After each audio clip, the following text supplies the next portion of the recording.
All right. I thought I would do things a little differently, so I'm going to encourage you to go for a walk, a run, a bike ride, whatever you can do for like 10 minutes, 15 minutes, even if it's around your house. Warm your body up that way, get some steps in. I'm a believer in, 8K, 10K steps a day, some sort of cardio, something to get your body moving. Scale it as you need. Everybody's different. So go do that if you haven't. Come back, and then we're going to do a little 20-minute low body stretch, a little bit of core, because it's always a good thing to remind yourself of what you're made of, and then just a brief rest. So we'll actually start standing here. And if you've been moving around, feel that movement still present in your cells. And let your feet come down a little wider than your hips. And your toes could naturally just turn out.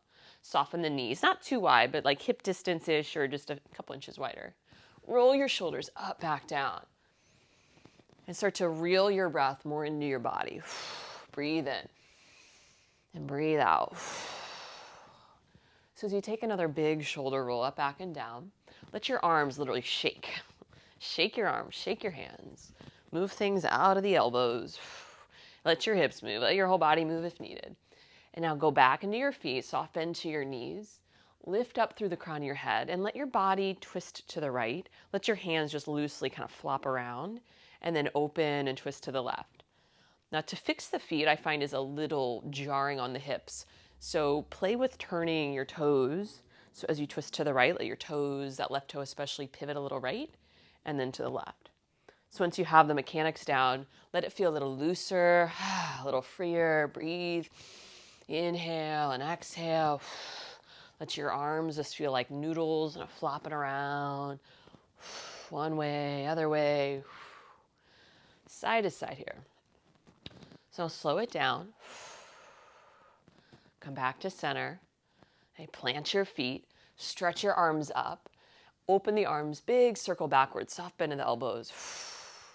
Inhale, reach forward, reach up. Exhale, a little bit back. Take one more, forward and up.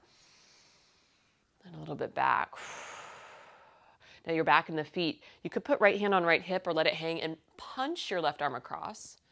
And then switch, punch the right arm across. So similar but different, but just feeling the rotation in your trunk. Again, letting the toes pivot with the turn. And then make sure that your shoulder is not lifting up into your neck of that reach over arm. So go a little more chest height or belly height. Just take a few side to side. It's good for your brain to go crossing over. Side to side. Give yourself another. And then as you come back to center, bring your feet more parallel. Right? Walk in place and then let your feet land. Ground down through your heels. Take your hands into light fists and slide them to the small of your back, okay? Or hips if that's too far. And focus more on rolling your shoulders back, squeezing between the shoulder blades, even a little lower than the shoulder blades. And your elbows will go where they'll go, but make sure you're not pushing your hips forward.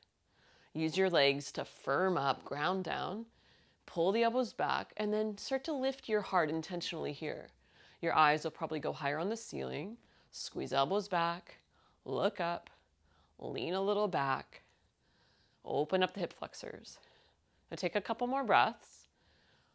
Feel your heels dropping down like you're literally dropping anchors all the way down to the ocean floor, to the lake bed, dropping down, grounding, backs of heels. Push through the toes. I'll start to rise up. Slide your hands down the fronts of your legs. Massage your quads. Hands or fists or knuckles to the sides of your thighs, backs of your thighs, and all the way down to the toes. Forward fold. Hang upside down. Little bend to your knees. Chin towards the chest. You can let your arms hang or literally grab ankles or hug forearms behind knees or thighs. Now let your head go. Let your chin go a little towards the chest. As you push your feet down, press the backs of your knees just a little back. Take another breath. Now let your hands come to the floor and step into a down dog. Feet will step back. Wrist right under the shoulders if you need that plank pose. And get your fingers open as your hips press into down dog. Gently pedal through the heels. Don't force them down. Bend one knee, bend the other knee. Feel your knuckles rooting down, your fingertips.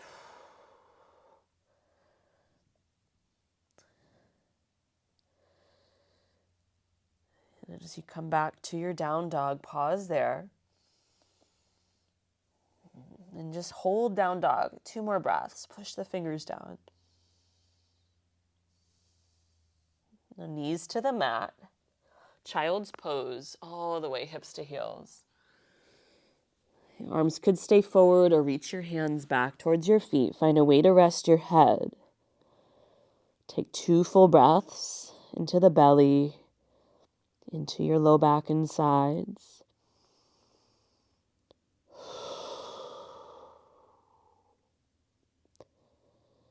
As you press your shins down, slowly roll your spine up.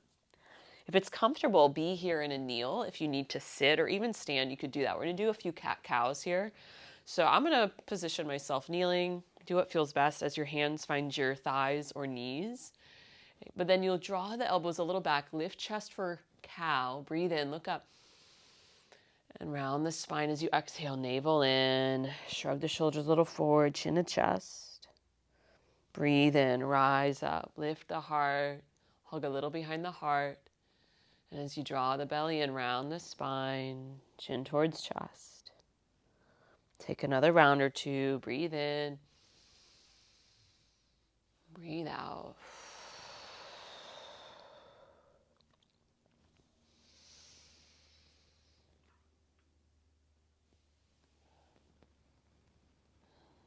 You're going to come back into downward facing dog from wherever you are. In this down dog, walk your feet like halfway up your mat, a footstep, and then as wide as your mat. And if you don't have a mat, just imagine it's a little bit wider. Now bend your knees, stick your butt up, and bring your thumbs closer together. They don't need to touch, but just feel a little closer grip. Should feel a little more stable, like a triangle. 2 hands equal 1 point, and then your 2 feet. Now push down and forward, bend your knees a little bit, lift your hips up, and ideally your heels are closer to the floor here in this shorter stance, shorter, wider with the feet. Get to where you can touch your heels down. You might have to bend the knees more or walk your feet more forward. Push forward through your fingertips.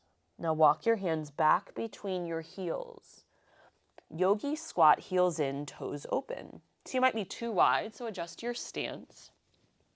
So as you ground down, I'll turn forward here. It's okay if your heels are up. I feel like my heels will be up forever. And never say never or forever. But as you lift your spine, just be open to possibility and potential of your heels touching down if they're not there yet. Now you could just drop back and heels are on the floor, right? But get to where your heart is up. Now if you walk or run, I do feel like squatting like this is one of the best things. I've been doing it for probably decades at this point. Right after a run, like in the moment, just coming down, keeping the head level, but being able to drop in a little bit to that low back hip. You don't have to stay here long. If you need to reset and lift your hips, wiggle the toes, come back down. Do another couple breaths, do another lift if you need. I'm just feeling your yogi squat. Now from here, turn the knees forward and crawl out into your plank or step back wherever you are. Hold your plank. Knees up or down. Start strong, just pushing through the floor. So if you're doing this, especially after something even more aerobic and in the legs, you want to get a little into the upper body here for some balance. Now tap your knees down though. Okay, pick your feet up and rotate your ankles. Index fingers are pointing forward for now. Draw the shoulder blades down. Feel below the shoulder blade. Ankles move, toes move. Now relax your feet. Take a breath in and bend your elbows slowly lower all the way to the floor. Once you're down, just relax your legs. Let your hands come forward. Just loosen and massaging across the thighs, fronts of your hips. You can even pick your feet up. And feeling the quads. We use our quads so much. They propel us forward, and I think mostly all of us walk forward every day. So thank you, quads. Thank you, hip flexors. Thank you, knees. And then as you come back to center, slide your forearms to the mat. So bringing the elbows under the shoulders. Now, how great is the body that if you reach your hands to opposite elbows, I think for pretty much everybody, depending on your anatomy, you can reach opposite elbows and your forearms will be pretty stacked. That's a good distance. That's a good stable place. Once you do a little forearm check, if that works in your body, open the fingers again. Press your knuckles and fingertips into the floor. Now, as you press down, dig in a little bit. And for Cobra, pull the forearms, the elbows back towards your hip bones as you lift up through the spine. Now, let your shoulders draw back. Imagine opposite heart. Just think of that for a second. Okay, opposite the heart. Heart's like center of chest. And the opposite heart would be center of back. Relax there, soften. Now push down through the forearms, look towards your thumbs, knees down as you lift your hips. Squeeze the belly, squeeze the core, low abs. Press through the fingertips, the forearms, knees down or lift your knees, forearm plank. Press through the fingertips, the knuckles. Don't go right into your elbows. Don't forget about your hands. Squeeze your shoulders back, melt behind the heart, soften.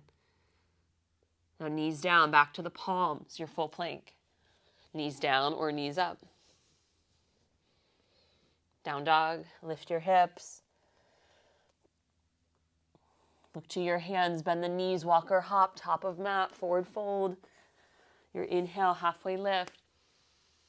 Exhale to fold. Reverse swan, I bend the knees, inhale the arms out and up. Exhale, arms by the sides. Roll the shoulders up, back and down. Toes are pointing forward. Inhale, lift the arms, stretch up out of the body. Exhale, forward fold. Inhale, halfway lift. Exhale, forward fold, palms to the mat. Step back or hop back a plank. Option to move through chaturanga, knees up or down. Squeeze the elbows to the sides. A cobra up dog. Come back, downward facing dog. One more time as you look to hands, bend knees, walk or hop, top of mat, forward fold. Inhale, halfway lift. Exhale to forward fold. Reverse your swana, bend the knees, reach the arms out and up. And relax the arms. Use the breath. Inhale, touch the sky, look up. Exhale, forward fold. Inhale, half lift. Exhale to fold. Palms to the floor, step back or hop back, plank. Moving through a chaturanga. Squeeze behind the heart, elbows in. Cobra up dog. Find another downward facing dog. Hold there. Bring your hands closer together. Walk your feet wider and a little up your mat. Get to where you can bend your knees and plug your heels a little more down. Push your chest back towards your legs. Bend your knees. Push your hips up. Push the hands down. Breathe. Now either walking your hands back or walking the feet forward. Yogi squat, one more round. Heel toe the feet where you like them. Toes a little open. Heels a little in. Lift up, move your neck around, breathe. Okay, you can always drop the heels, lift the heels, move things around. All right, so a little interlude here in tabletop. Bring your knees down. I don't know how I forgot these for I feel like years, probably not that long, but scapular push-ups. Your scapula is basically where I've been mentioning, like right between your shoulder blades. Now you could even come up for a second, and when we do cat-cow, there is a little bit of that scapular movement, but we're moving everything. So the scapular push-up is just squeezing, not bending your arms, not doing cat-cow. So I'll show you tabletop. It's literally nothing changes except you drop down. So feel your elbows don't bend. You could almost think lock arms, and then just imagine my fingers right there in between the shoulder blades and drop down. Squeeze the navel up as you do it. And then push and broaden that place between your shoulder blades. Squeeze, drop down, and then push. You might have to go really slow. This is sort of a weird foreign thing. Now, for a lot of people, I remember when I first learned this forever ago. I said never say forever, but it was forever ago. I got sore from this. And you could do like 20, 30, 40, like whatever. Because these little muscles are crucial, and they're usually a weak point. So if you can play just a few more with a few more, and usually the elbows want to bend, but nothing moves except that little area right between the shoulder blades. So if you can squeeze the belly up as you do it. So I'm going to encourage this a little bit because a lot of times I say push down, broaden the upper back in planks and things, planks, tabletops. That's a good place to start just to make sure you're developing the, in my opinion, like the shoulder, the chest strength, that kind of anti-gravity. But over time you want to push, but also melt right there between the shoulder blades. And that takes time too to develop, like push down, but then melt in that scapular area. Okay, so now play with that in a plank, knees up or down, push down, melt. And years ago, that was an Anusara principle. Anusara is a style of yoga that kind of is defunct, but really great for alignment. And they did a lot of that heart melting in the back body. So it's like you'd set everything up so strong and then soften the heart. Okay? Literally, like anatomically, but also energetically, metaphorically. So as you lift your hips into down dog, play with that here too. One last little variation. Down dog, it might be a little easier here. You're also using lats to help you in this scapular piece. So it's like, play with that, soften the heart, and then let your heels plug down. Now walk your feet forward.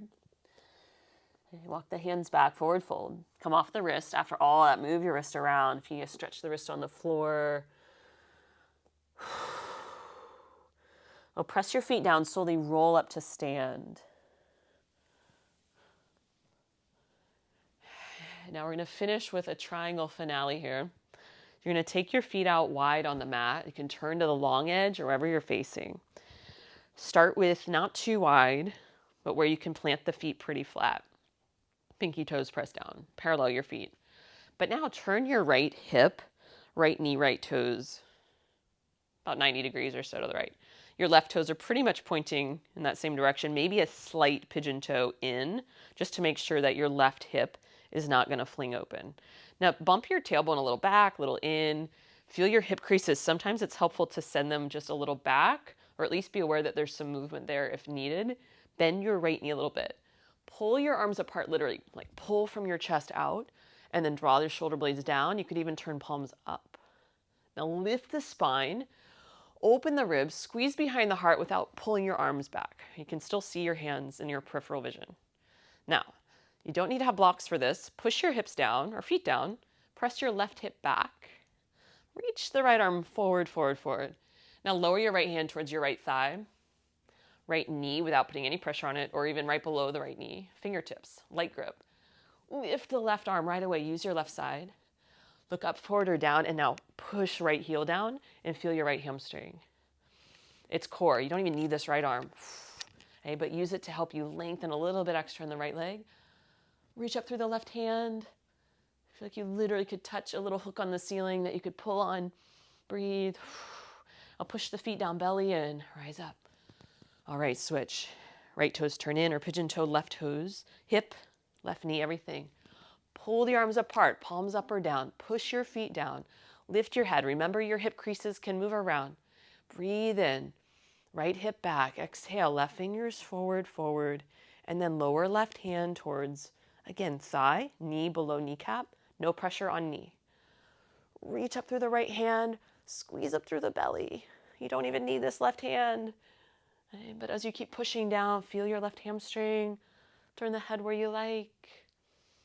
Relax your shoulders, soften behind the shoulder blade tips, the heart. Press down through the feet, belly in, rise up. All right, heel toe the feet, just a little in, heels in, toes out, and just move it out here. Just a couple big squats. Move your butt back. Good, and then as you either step or hop your feet together, one more time, top of mat. Lift the arms, breathe in, and breathe out all the way down. Inhale, half lift. Forward fold. Release it down. Lift the heels. Take a seat. Now turn one more time to face either long edge of your mat. Then let your right leg extend and fold your left foot in. Move things around a bit. Right toes are pointing up. Right inner thigh just a little tilted in. And you stretch your arms high. Breathe in. And lean to the right. Ground your right hip bone. Right hand down. Left arm can be up. And you can also cross your right hand over towards your left thigh or knee. So see if that little twist, don't go crazy, just a gentle yank to turn the chest a little left. But don't let your right hip leave too much. Anchor in your hips. And if that means you don't twist as much, that's a good thing. Okay, so I'm going to stabilize the hips, open. Now you don't have to do the twist. You could be more right. Take a couple easy breaths. You could turn more down into the right leg. Breathe there.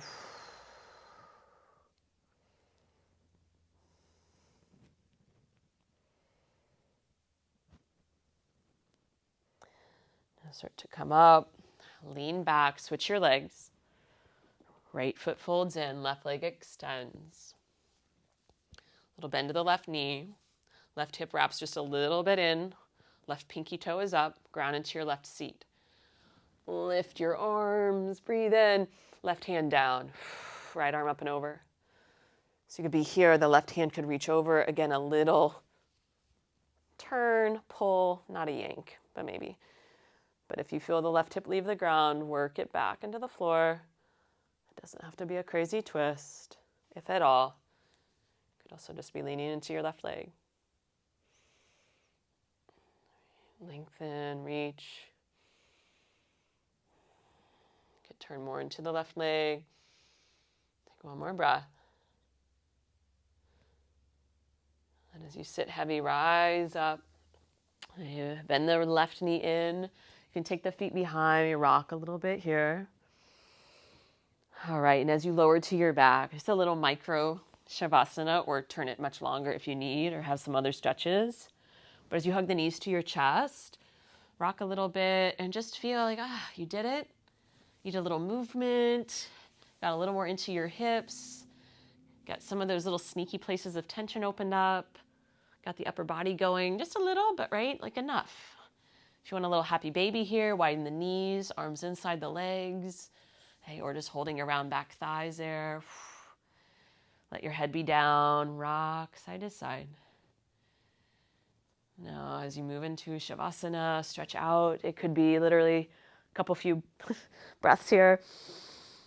Sufficient or longer. Stretch actively and then just let that effort go. Thank yourself. I thank you. See you next time.